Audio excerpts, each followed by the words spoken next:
Hello everyone.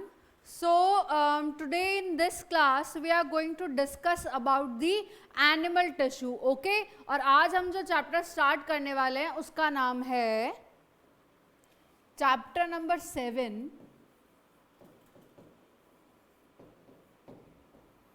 That is the structural organization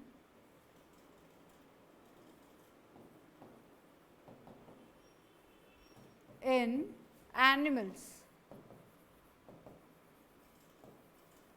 So today we are going to see कि animals किस चीज़ से बने हैं, ठीक है, उनका स्ट्रक्चरल ऑर्गेनाइजेशन क्या है या उनके स्ट्रक्चर्स में क्या क्या प्रेजेंट हैं. ओके, मेनली हम इस चैप्टर में एनिमल टिश्यू के बारे में बात करेंगे, ठीक है, क्योंकि मोस्टली वी ऑल नो कि जो अपना बेसिक यूनिट है, ठीक है, बॉडी का या लिविंग बींग्स का ही मैं कह दूं तो वो क्या है, सेल है, ठीक है. और जो हमारी बॉडी है, ठीक है, उसमें वो सेल्स क्या होते हैं या बाकी भी बॉडीज हैं उसमें वो सेल क्या होते हैं कि एक ग्रुप में अरेंज हो जाते हैं, ठीक है, एक ग्रुप में अरेंज हो जाते हैं, ठीक है, जो कि क्या करते हैं, एक सिमिलर फंक्शन परफॉर्म करते हैं, ठीक है, जिसको हमने क्या कहा था, टिश्यू. ठीक है, ये सब चीज़ें हम लोग ऑलरेडी चैप्टर नंबर 8 में इंट्रोडक्शन में डिस्कस कर चुके थे. ओके, कि जो हमारी बॉडी होती है, ठीक है, सबसे पहले तो क्या आता है, जो स्ट्रक्चरल ऑर्गेनाइजेशन की अगर अपन एक बेसिक बात करें तो सबसे पहले क्या आता है, सेल, ठीक है, जो कि फिर जब सेल्स का ग्रुप बनता है, ठीक है, a group of cells performing a similar function is known as the tissue. ठीक है, a group of cell performing the similar function is known as the tissue. ठीक है, सबसे छोटा यूनिट क्या था, हमारा सेल था. उसके बाद जब हम और ऊपर गए ऑर्गेनाइजेशन में या कॉम्प्लेक्सिटी में तो then comes the tissue. Okay, और उसके बाद आगे क्या आता है, ऑर्गन्स. जब बहुत सारे टिश्यूज मिलके क्या करते हैं, एक सिमिलर फंक्शन परफॉर्म करते हैं तो ऑर्गन्स बनते हैं. ओके, और उसके बाद जब बहुत सारे ऑर्गन्स क्या करते हैं, कंबाइन होके या एक दूसरे के साथ कोऑर्डिनेट करके या सिमिलर फंक्शन को परफॉर्म करते हैं तो फिर क्या बनता है हमारा ऑर्गन सिस्टम. ठीक है, ऑर्गन सिस्टम. तो ये बेसिकली क्या है, हमारी ऑर्गेनाइजेशन है. या जैसे जैसे हम आगे बढ़ते जाते हैं सिंपल लेवल से थोड़ा सा कॉम्प्लेक्स लेवल पे या छोटे लेवल से थोड़ा सा बड़े लेवल पे बढ़ने जाते हैं तो this is how it goes. ठीक है, सेल्स, फिर टिश्यूज, फिर ऑर्गन्स और फिर ऑर्गन सिस्टम. ठीक है, now today we are going to discuss about the animal tissue. ठीक है, एनिमल्स में जो टिश्यू होता है, टिश्यू तो अपन को समझ में आ गया. अब क्या होता है कि group of cell performing a similar function. ठीक है, this is basically what we call a tissue. Now today we are going to discuss about the animal tissue. Okay,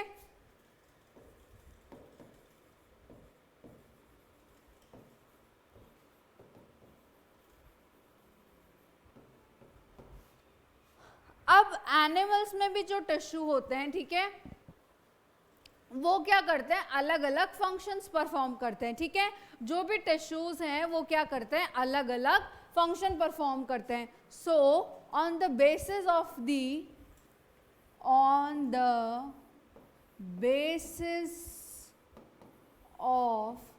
the function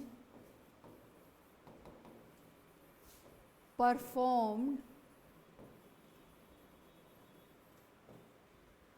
tissue can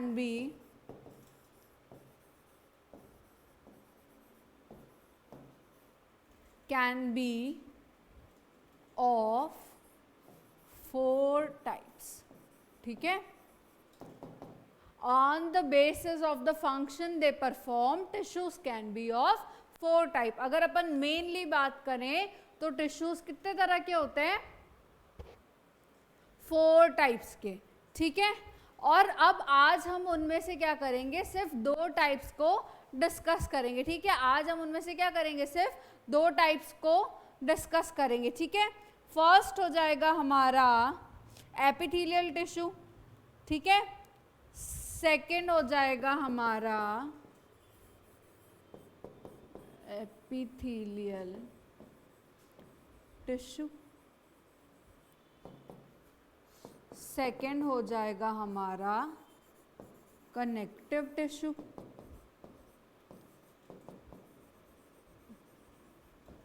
third हो जाएगा हमारा muscular tissue, और fourth हो जाएगा हमारा neural tissue, ठीक है। हमारी बॉडी में क्या होता है, on the basis of the function they perform, tissues को क्या किया जाता है, 4 पार्ट्स में डिवाइड कर दिया जाता है। First one is the epithelial tissue, second one is the connective tissue, okay, third one is the muscular tissue and fourth one is the neural tissue, ठीक है। अब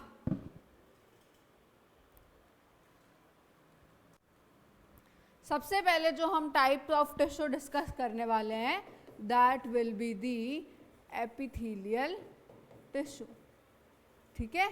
एपिथेलियल टिश्यू। अब एपिथेलियल टिश्यू जो है वो जनरली हम उसको epithelial tissue बोलते ही नहीं है, ठीक है। हम क्या करते हैं कि आप लोगों ने चाहे अब ये चैप्टर आप अब पढ़ रहे हैं, लेकिन डेफिनेटली आपने ये वर्ड जो है एपिथेलियम वो डेफिनेटली सुना होगा, ठीक है। एपिथेलियम, तो एपिथेलियम क्या है कि आप समझ लो किसी भी चीज़ की हम कवरिंग कह सकते हैं अपन जनरली, है ना, कि एपिथेलियम क्या होती है, कवरिंग होती है बेसिकली, ठीक है।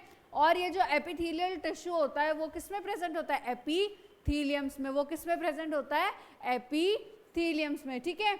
एपिथेलियम ऐसा एक कवरिंग है या लाइनिंग है, ठीक है, जो कि क्या करता है कि एक साइड से क्या होता है, फ्री होता है, ठीक है। एक साइड से क्या होता है, फ्री होता है, ओके। मतलब मैं आपको समझाऊं कि सपोज स्किन है हमारी, ठीक है, तो ये भी क्या होती है, कवर्ड होती है एक एपिथेलियम से, ठीक है। ये भी क्या होती है, कवर्ड होती है एक एपिथेलियम से। तो आप देख सकते हो कि एपिथेलियम अगर एक लाइन भी है, ठीक है, तो उसका एक साइड क्या कर रहा है, बॉडी के अंदर फेस कर रहा है, ठीक है, और एक बाहर वाला सरफेस तो क्या है, फ्री ही है, ठीक है। तो epithelial tissue is basically the tissue which has a free surface, ठीक है। ये इसके पास क्या होता है, इस टिश्यू के पास या एपिथेलियम के पास क्या होता है, एक फ्री टिश्यू होता है, ठीक है। अगेन मैंने आपको एग्जांपल दिया, मेरी बॉडी की जो एपिथेलियम है, ओके, उसके नीचे चाहे और बहुत सारी लेयर्स हैं, ठीक है, वो वहाँ से कवर्ड है चाहे, लेकिन इसके पास जो एक सरफेस है वो क्या है, फ्री है। जैसे मेरी स्किन है, तो स्किन पे जो एपिथेलियम है उसका बाहर वाला सरफेस तो फ्री है ना, वो तो बाहर के एनवायरनमेंट से कांटेक्ट कर रही होगी, है ना। ये वाली मेरी बाहर से कांटेक्ट कर रही है ना एनवायरनमेंट से। तो एपिथेलियम टिश्यू या एपिथेलियम क्या होता है कि इसका एक सरफेस फ्री होता है, ठीक है। Now this free surface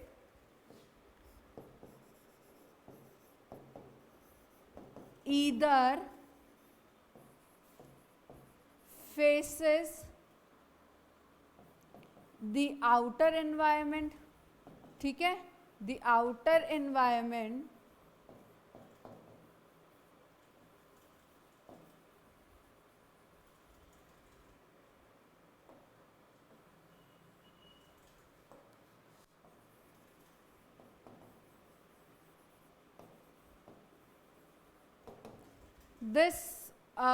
this epithelium either faces the outer environment or the body, ठीक है। ये या तो जो फ्री सरफेस है, ओके, वो क्या हो सकता है, आउटर एनवायरनमेंट में भी प्रेजेंट हो सकता है, या क्या हो सकता है, हमारी जो बॉडी है उस तरफ भी क्या कर सकता है, फेस कर सकता है, ठीक है। तो this is basically what we call a epithelial tissue. अब ये जो एपिथेलियल टिश्यू है it forms outer covering for many body surfaces, ठीक है। दिस टिश्यू फॉर्म्स अ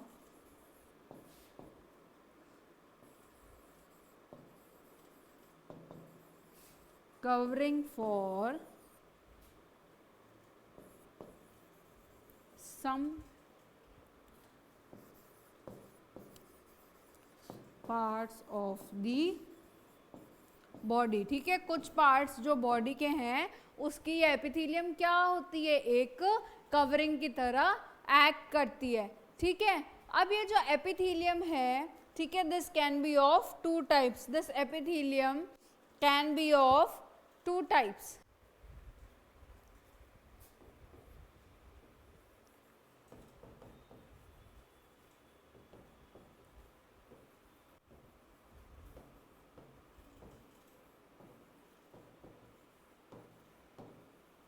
ठीक है, सिंपल और कंपाउंड, ठीक है। एपिथेलियम कितनी होती है, दो तरह की, एक हो जाएगी सिंपल और एक हो जाएगी कंपाउंड, ठीक है। जो सिंपल एपिथेलियम है उसको हम सिंपल क्यों कह रहे हैं, because it only has one cell layer, ठीक है।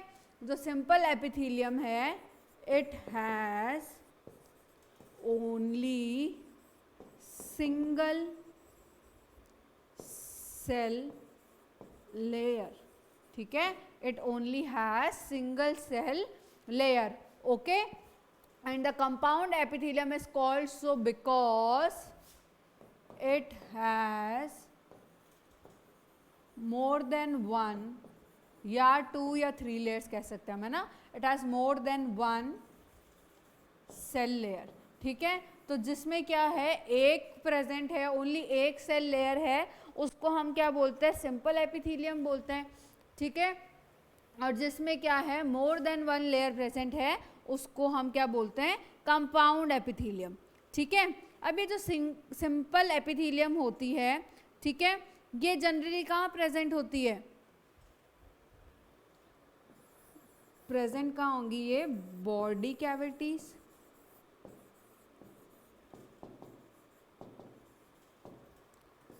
ट्यूब्स एंड डक्ट्स में, ठीक है। मैं सब कुछ लिखने के बाद साइड में होते जा रही हूँ, okay. You guys can take the screenshot और द फोटोज और whatever you like, okay. Anyway, अब the body cavities, tubes and the ducts, the simple epithelium is basically lined by the body cavities, the tubes and the ducts, okay. Now when we come to the compound epithelium, it basically act as a covering, है ना, जैसे हमारी skin हो गई, okay. तो it basically it acts as a covering, example इसमें क्या आ जाएगा, स्किन, ठीक है। इसमें एग्जाम्पल क्या आ जाएगा, स्किन, कि ये जो एपिथेलियम यहाँ पे प्रेजेंट होती है, ठीक है, हमारी स्किन पे, it is basically a compound epithelium, क्योंकि इसमें क्या होता है, more than one cell layers होती है, ठीक है। इसमें क्या होती है, more than one cell layers होती है, ओके। अब अपन कह सकते हैं कि ये जो सिंपल एपिथेलियम, आई होप आप लोगों ने नोट कर लिया होगा कि ये जो सिंपल एपिथेलियम है ये भी फर्दर क्या होती है, और स्पेशलाइज्ड होती है, ठीक है। ये फर्दर और क्या हुई है, मॉडिफाई हुई है। तो सिंपल एपिथेलियम के भी क्या हो जाते हैं, थ्री पार्ट्स हो जाते हैं, ठीक है। सिंपल एपिथेलियम के भी क्या हो जाते हैं, थ्री पार्ट्स हो जाते हैं, okay. There are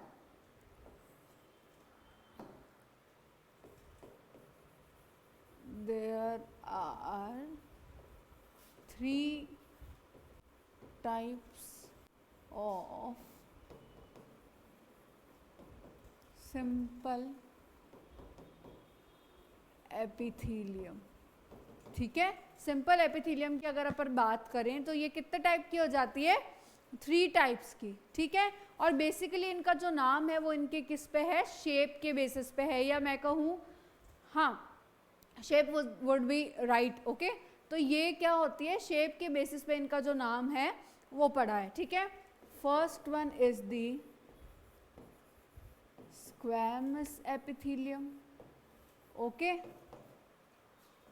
the second one is the cuboidal epithelium, okay, and the third one is the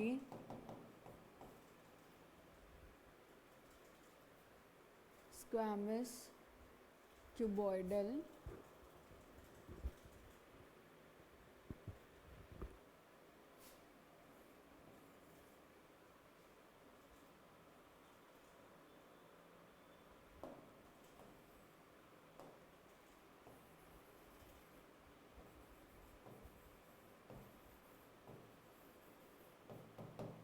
ठीक है। स्क्वैमस एपिथेलियम होती है, क्यूबॉइडल एपिथेलियम होती है और क्या होती है, कॉलमनार एपिथेलियम, ठीक है। अब यहाँ पे एक चीज तो इन तीनों में ही कॉमन है, आपको पता है कि भाई इन सब में क्या होती है, एक सिंगल सेल लेयर ही प्रेजेंट होती है, ठीक है। इन सब में क्या है, एक सिंगल सेल लेयर प्रेजेंट होती है, ओके। ये मैं बार बार तो यहाँ मेंशन नहीं करूँ, जरूरत नहीं है, ओके। बाकी जो स्क्वैमस लेयर है इट हैज, इनका जो शेप होता है, इसकी सेल्स का जो शेप होता है, these are the flattened cell और द स्क्वैमस एपिथेलियम कंटेन्स या consist of the flattened cells, ठीक है। These have what, flattened cells, ठीक है। इनके पास जो सेल्स होते हैं वो कैसे होते हैं, फ्लैटेंड सेल्स होते हैं, ठीक है। और इन पे जो मैं कहूँ कि इनका प्रेजेंस है, ठीक है, ये फ्लैटेंड है, इनका जो मैं कहूँ कि प्रेजेंस है वो कहाँ होगा, अगेन सिंपल एपिथेलियम है, ठीक है। तो इनका जो प्रेजेंस हो जाएगा वो मेजरली क्या होता है, दो जगह पे होता है, ठीक है। मेजरली कहाँ होता है, दो जगह पे होता है। प्रेजेंस बता रही हूँ और फिर डायग्राम बताएंगे, ठीक है। प्रेजेंट PR करके डॉट लिख रही हूँ, सब मैं ऐसे ही लिखूंगी, ठीक है। इनका प्रेजेंस कहाँ होता है, ब्लड वेसल्स में और एल्वेलाई या एयर सैक लिख लेते हैं, ठीक है, एयर सैक में, ठीक है। ये कहाँ प्रेजेंट होती है, ब्लड वेसल्स में या एयर सैक में प्रेजेंट होती हैं, ठीक है। और इनका जो फंक्शन कह लें अपन, ओके, अगर अपन इसका फंक्शन कह लें, F करके आगे लिख रही हूँ, तो वो बेसिकली किस लिए होता है, I am not just specifying, okay, मैं बस इतना बोल रही हूँ कि एक जो मेजर फंक्शन की अगर अपन बात करें कि भाई ये क्या फंक्शन करती है, तो अपन ये लिख सकते हैं, तो it will be the diffusion, ठीक है। ये किस लिए होती है, डिफ्यूजन के लिए। अब आप खुद सोचो कि हमने ये चैप्टर पढ़ लिया है ऑलरेडी, ह्यूमन फिजियोलॉजी, उसमें हमने ब्रीदिंग के बारे में पढ़ा था, ठीक है।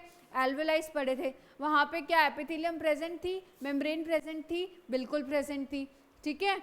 तो वहाँ से क्या हो रहा था, गैसेस का एक्सचेंज थ्रू दी डिफ्यूजन, ठीक है। तो हम समझ पा रहे हैं कि यहाँ पे क्या होता है, डिफ्यूजन होता है, ब्लड वेसल्स होती है, गैसेस एक्सचेंज होते हैं, रिमेंबर। तो these epithelium are basically present in the blood vessels and the air sac, and their function we can say is of the diffusion, ठीक है।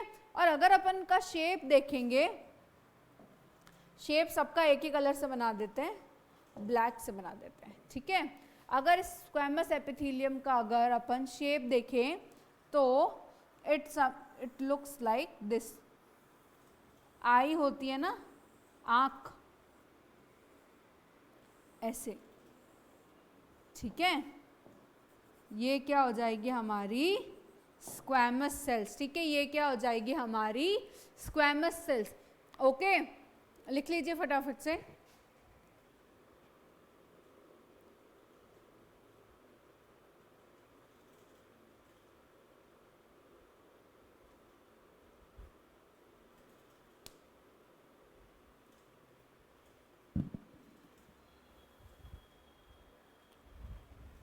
ओके अब ये जो सेकंड पार्ट है that is the cuboidal epithelium. अब इसके जो sales होते हैं, ठीक है, इसके जो सेल्स होते हैं वो क्या होते हैं, क्यूबॉइडल। नाम क्या बता रहा है, क्यूबॉइडल मतलब क्यूब शेप की सेल्स होती हैं, ठीक है। इनकी किस शेप की सेल्स होती है, जो इनका नाम है, मैंने आपको पहले ही बोला था कि इनकी जो नाम है उसके बेसिस पे क्या होती है, इनकी शेप होती है, ठीक है। तो इनकी शेप क्या होती है, क्यूब लाइक सेल्स, ठीक है। इनका शेप कैसा होता है, क्यूब जैसा, ओके। और अगर अपन इनकी बात करें कि इनका प्रेजेंस कहाँ कहाँ होता है, तो ये हो जाएंगी ग्लैंड्स में,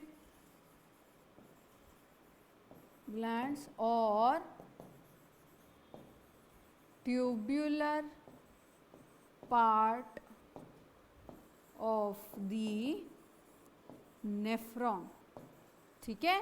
ये कहाँ कहाँ प्रेजेंट हो जाएगी, ग्लैंड्स में और tubular part of the nephron, okay. हमने एक्सक्रीटरी सिस्टम भी पढ़ लिया है, ठीक है। उसमें भी नो के जो ट्यूबुलर पार्ट होता है that is the PCT, DCT, है ना, उन सब में क्या होती है, ये क्यूबॉइडल एपिथेलियम प्रेजेंट होती है, ठीक है। ट्यूबुलर पार्ट पढ़ा था ना, आप समझ रहे हो ना, नेफ्रॉन का ट्यूबुलर पार्ट, तो ये कहाँ प्रेजेंट होती है, वहाँ प्रेजेंट होती है ट्यूबुलर पार्ट में।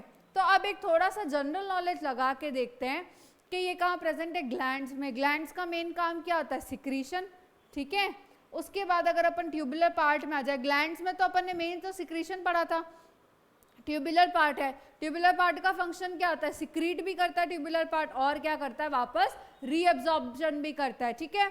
तो ये जो एपिथेलियम है उसका बेसिक फंक्शन क्या हो जाएगा, उसका बेसिक फंक्शन हो जाएगा सिक्रीशन एंड एब्जॉर्प्शन, ठीक है, सिक्रीशन एंड एब्जॉर्प्शन। सिंपल सी बात है, ग्लैंड्स में प्रेजेंट है और ट्यूबुलर पार्ट ऑफ नेफ्रॉन में प्रेजेंट है, तो इन दोनों का फंक्शन तो अपन को ऑलरेडी पता है कि भाई ये दोनों क्या फंक्शन करते हैं, ठीक है। तो अपन ये समझ सकते हैं कि ये जो एपिथेलियम इन ग्लैंड्स में या इन स्ट्रक्चर्स में प्रेजेंट है वो भी क्या करती होगी, एब्जॉर्प्शन और सिक्रीशन का ही काम करती होगी, ठीक है।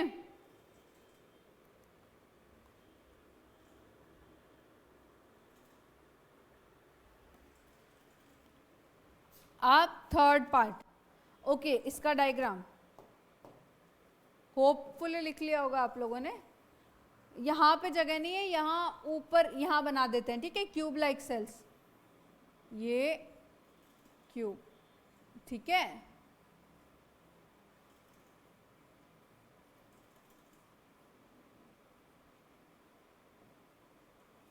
ठीक है, तो ये क्या हो जाएगी, क्यूबॉइडल एपिथेलियम। अब जब हम कॉलमनार एपिथेलियम के पास चलते हैं, तो जो कॉलमनार एपिथेलियम होती है इसके जो सेल्स क्या होते हैं, सिलेंड्रिकल, सिलेंड्रिकल एंड स्लेंडर, पतले से सिलेंडर टाइप्स होते हैं, ठीक है। इसका स्ट्रक्चर चलो अपन पहले ही बना देते हैं, लाइक दिस। ये है हमारी कॉलमनार एपिथेलियम, ठीक है, ऐसे। इन दोनों में थोड़ा फर्क समझ आ रहा है, क्यूब्स कैसे दिख रहे हैं और यहाँ पे कॉलमनार एपिथेलियम कैसी दिख रही है।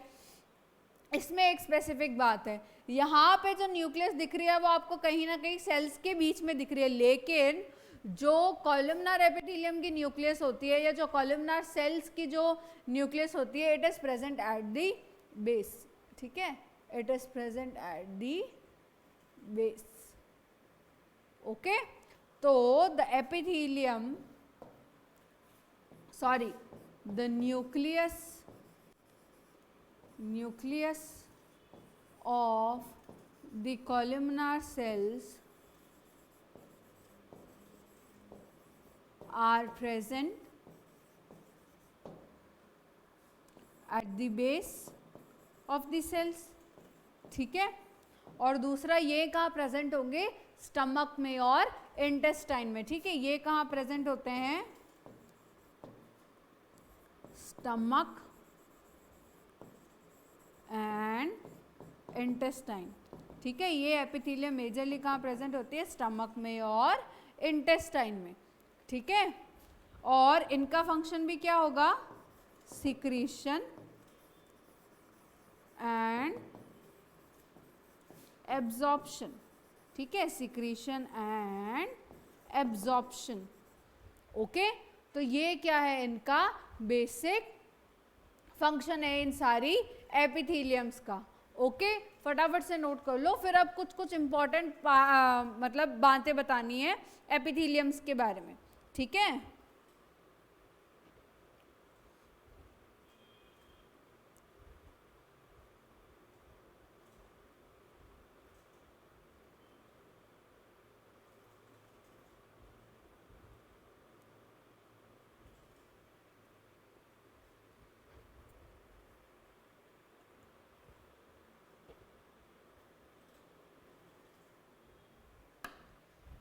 चलो अब कुछ टर्म्स डिस्कस करेंगे हम, है ना।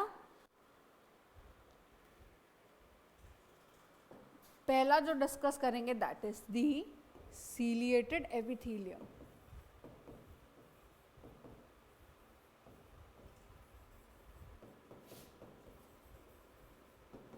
एपिथेलियम, ठीक है, ये किसका मॉडिफिकेशन है, क्यूबॉइडल और कॉलमनार एपिथेलियम का, ठीक है। ये किसका मॉडिफिकेशन हो जाएगा, क्यूबॉइडल और कॉलमनार एपिथेलियम का, ठीक है। अब ये जो क्यूबॉइडल सॉरी ये जो सीलिएटेड एपिथेलियम है, ये क्या है, when the free surface of the cuboidal and columnar epithelium bears cilia on it, ठीक है। सीलिएटेड एपिथेलियम हम किसको कहते हैं कि जब क्यूबॉइडल और कॉलमनार एपिथेलियम जो है, ठीक है, उनका जो फ्री सरफेस है उस पे क्या हो, सीलिया प्रेजेंट हो। सपोज एक क्यूबॉइडल का एग्जांपल ले लेते हैं, ठीक है। क्यूबॉइडल सेल है, अगर इस पे फ्री सरफेस पे क्या है, सीलिया प्रेजेंट है, तो इसको हम क्या कहते हैं, ciliated epithelium, because it bears what, cilias on it.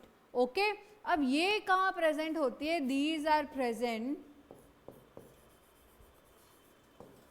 these are present in the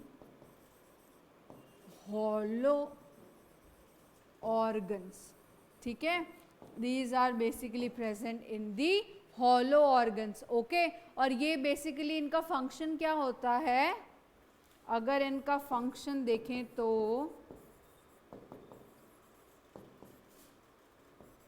helps to move the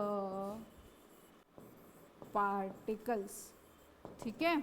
ये क्या कराते हैं अपने सीलिया से, आपको सीलिया तो पता है क्या होता है, ठीक है, हमने सेल वाले चैप्टर में सीलिया अच्छे से डिस्कस किया था। अब सीलिया अगर किसी सरफेस पे, सीलिया की अपन ने एक चीज़ पढ़ी थी, फ्लैजेला क्या करता है, जनरली जो बॉडी है, जो भी बैक्टीरिया सेल जिसकी भी बॉडी थी, ठीक है, जिसमें फ्लैजेला प्रेजेंट है, तो वो क्या कराता है, उस बॉडी को मूव कराता है एक जगह से दूसरी जगह। लेकिन जो सीलियाज होते हैं, ठीक है, उनका साइज क्या होता है, कंपैरेटिवली छोटा होता है, ठीक है। सीलियाज जो होते हैं उसका साइज क्या होता है, कंपैरेटिवली छोटा होता है, ठीक है। तो वो जो सेल बॉडी है या जिस भी सेल पे वो क्या है, प्रेजेंट है, उसको भी मूव करा सकते हैं, लेकिन दे हैव द कैपेसिटी और the capability to move the surrounding environment as well, ठीक है। तो अब आप सोचो कि एक पार्टिकल है, ठीक है, सपोज मेरा हाथ एक पार्टिकल है और यहाँ पे क्या करें, सीलिया अपना मूवमेंट कर रहे हैं, जस्ट फॉर एग्जांपल, ठीक है।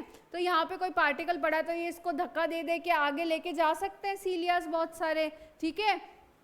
तो ये किसके काम आते हैं, मूवमेंट ऑफ दी पार्टिकल, ठीक है। अगर अपन ऑर्गन्स का अगर अपन एक एग्जाम्पल देखें तो हम ले सकते हैं फेलोपियन ट्यूब, फेलोपियन ट्यूब, ठीक है। आप जब 12th में आ जाएंगे तो आप पढ़ेंगे इस चीज़ के बारे में कि फीमेल में जो ओव्यूलेशन का प्रोसेस होता है, ठीक है, फीमेल में जो ओव्यूलेशन का प्रोसेस होता है उसमें क्या होता है कि द ओवा is secreted by the ovaries, okay.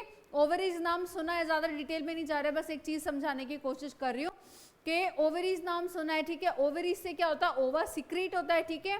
and it is catched up by the fallopian tubes. Okay और फिर fallopian tube से ओवा कहाँ ट्रांसफर होता है? यूटेरस में. Okay if the fertilization occurs, या फेलोपियन ट्यूब में ट्रांसफर होता है. ठीक है, तो वो throughout the fallopian tube कैसे ट्रैवल करता है? With the help of the cilia. Okay और एक और एग्जांपल हो जाएगा, दैट इज द ब्रोंकियोल्स. ठीक है, that is the bronchioles. Okay so this is basically the ciliated epithelium. ये कहाँ प्रेजेंट होती है? जनरली हॉलो ऑर्गन्स में प्रेजेंट होती है. ठीक है, और इसका फंक्शन क्या होता है? Movement of the particles. Okay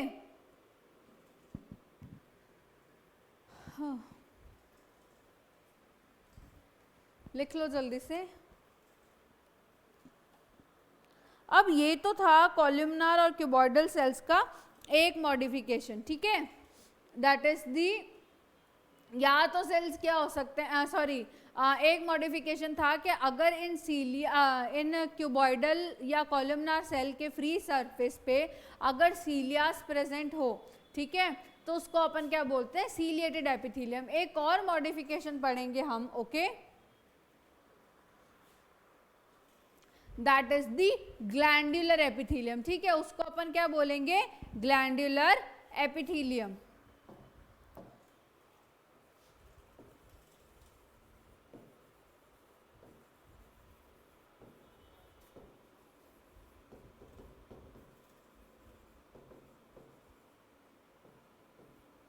ठीक है, अब ग्लैंडुलर एपिथेलियम क्या होता है कि when the cuboidal and columnar cells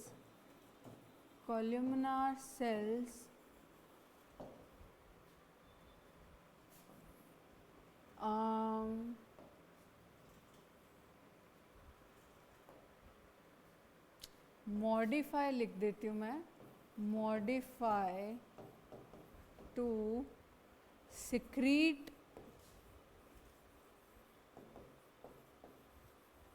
substances. ठीक है, ये क्या होती है? बेसिकली अगेन क्यूबॉइडल और कॉलमनार सेल्स का ही क्या होती है? मॉडिफिकेशन होती है. ठीक है, अब जब ये कॉलमनार और क्यूबॉइडल सेल्स स्पेशलाइज हो जाएं for secretion are known as the glandular epithelium. ठीक है, या ये मॉडिफाई हो जाए या ये स्पेशलाइज हो जाए. ठीक है, स्पेशलाइज टू सिक्रीट सब्सटेंसेस, जो भी सब्सटेंस हो, तो इसको अपन क्या बोल देते हैं? Glandular epithelium. ठीक है, अब ग्लैंडुलर एपिथेलियम भी क्या होती है? 2 टाइप्स की होती है. ठीक है, इट कैन बी ऑफ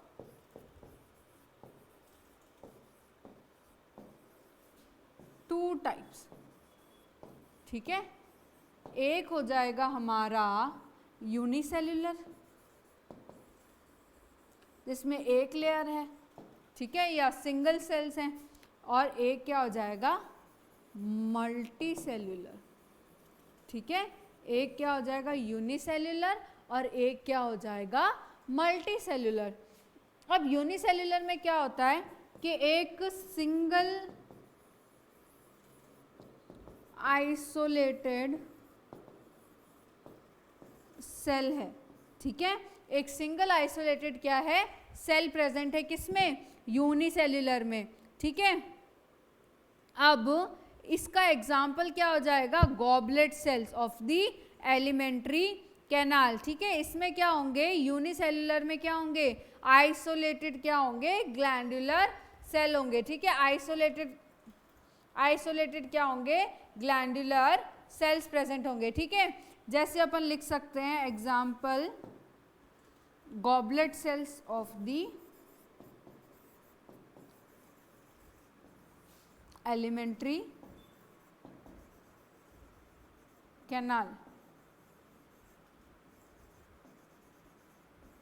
ठीक है, और मल्टी सेल्युलर में क्या होगा? Cluster of cells. Cluster of cells, जैसे हम कह दें सलाइवरी ग्लैंड. ठीक है, जैसे हम कह दें salivary gland.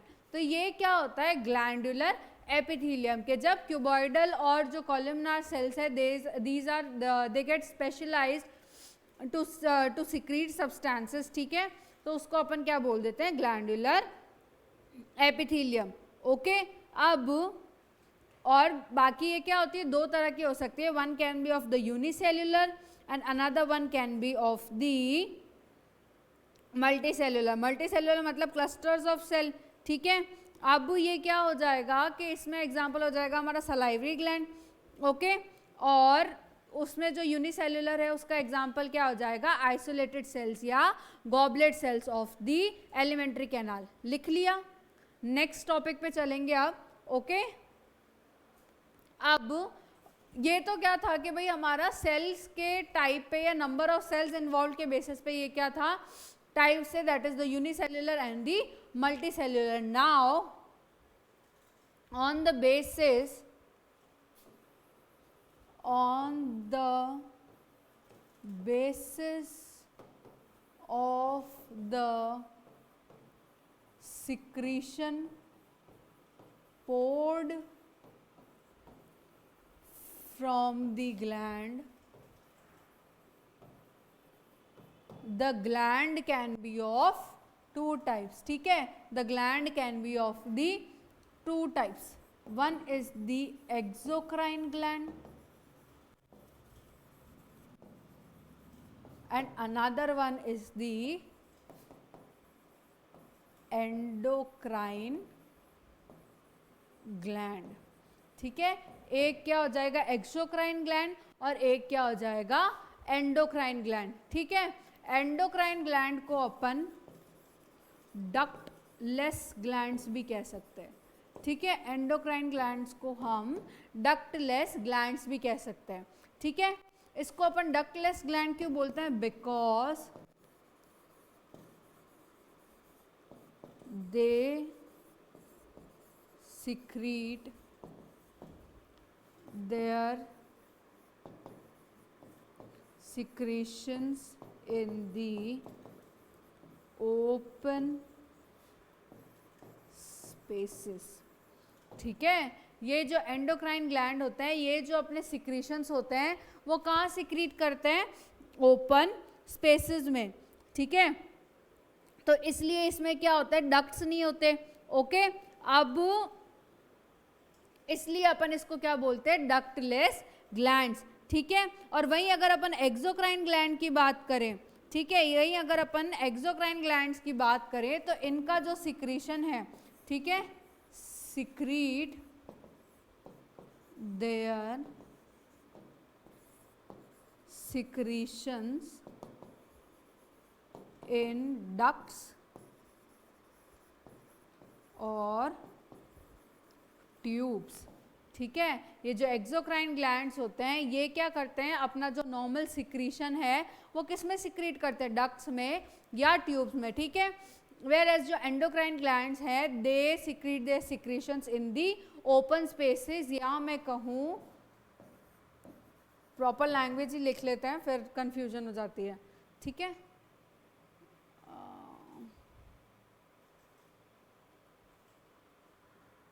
Fluid bathing the gland, ठीक है। अब ये जो एंडोक्राइन ग्लैंड है, ठीक है, इसके जो सिक्रीशंस होते हैं जनरली हम उसको किस नाम से रेफर करते हैं, हार्मोन, ठीक है। ये जो एंडोक्राइन ग्लैंड के सिक्रीशन है इसको आप जनरली किस नाम से रेफर करते हो, हार्मोन, ठीक है। इसके सिक्रीशन को क्या कहते हैं, हार्मोन्स, ठीक है। और हार्मोन्स क्या होते हैं, these are the non nutrient chemicals, ठीक है। ये क्या होती है, नॉन न्यूट्रिएंट केमिकल्स होते हैं जो कि क्या करते हैं, सिग्नलिंग का काम करते हैं, ठीक है। ये क्या करते हैं, सिग्नल पहुंचाते हैं एक से दूसरी जगह पे, क्या करते हैं, फंक्शन को रेगुलेट करने में क्या करते हैं, हेल्प करते हैं, ठीक है। वेयर एज जो एक्सोक्राइन ग्लैंड्स के सिक्रीशन है, ठीक है, वो क्या होते हैं जनरली, एंजाइम्स, डाइजेस्टिव एंजाइम्स, ठीक है।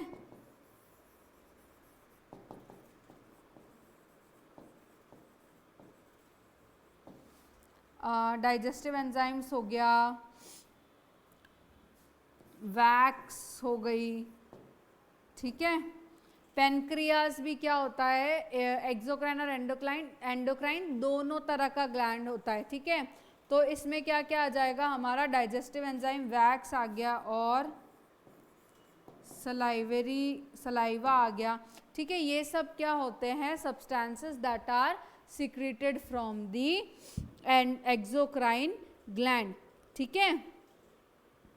ये है बेसिकली हमारी सिंपल एपिथीलियम, ओके। ये है बेसिकली हमारी सिंपल एपिथीलियम, और इसमें भी अभी हमने क्या पढ़ा है, एक्सोक्राइन और एंडोक्राइन ग्लैंड्स, ठीक है। आपको समझ आ रहा है, एंडोक्राइन ग्लैंड्स क्या करते हैं, अपने सिक्रीशंस को जो अपने आप से बस ऐसे ही नॉर्मली बाहर निकाल देते हैं, ठीक है। फिर वो कहाँ जाता है, हमारी बॉडी फ्लूइड्स में मिल जाता है। ग्लैंड्स जो हैं वो कहीं खाली कैविटी में तो नहीं होते ना, बॉडी फ्लूइड्स के अंदर ही कहीं लोकेटेड होते हैं, ठीक है।